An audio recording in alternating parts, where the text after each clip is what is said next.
৯ জুলাই ২০০৬। পুরো পৃথিবীর চোখ ছিল একটি ম্যাচে। ২০০৬ FIFA world cup final. France বনাম ইতালি। আর ফ্রান্সকে নেতৃত্ব দিচ্ছিলেন ফুটবল জাদুঘর জিনেদিন জিদান।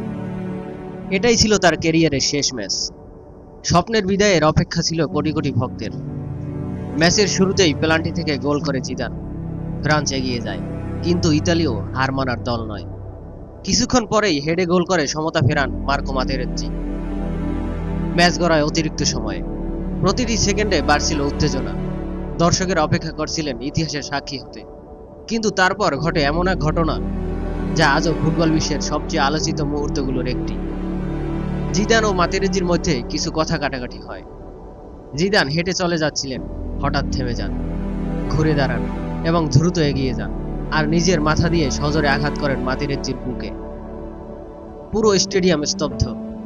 খেলোয়াড়েরা ছুটে আসে, রেফারিরা আলোচনা শুরু করেন। কয়েক মুহূর্ত পর রেড কার্ড। ক্যারিয়ারের শেষ ম্যাচে মাঠ ছাড়তে হয় জিদানকে।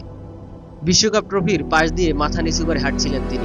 সেই দৃশ্য আজও ফুটবল ভক্তের মনে গেঁথে আছে। পরে টাই ব্রেকারে জয় পায় ইতালি, আর বিশ্বকাপ জিতে নেয় তারা।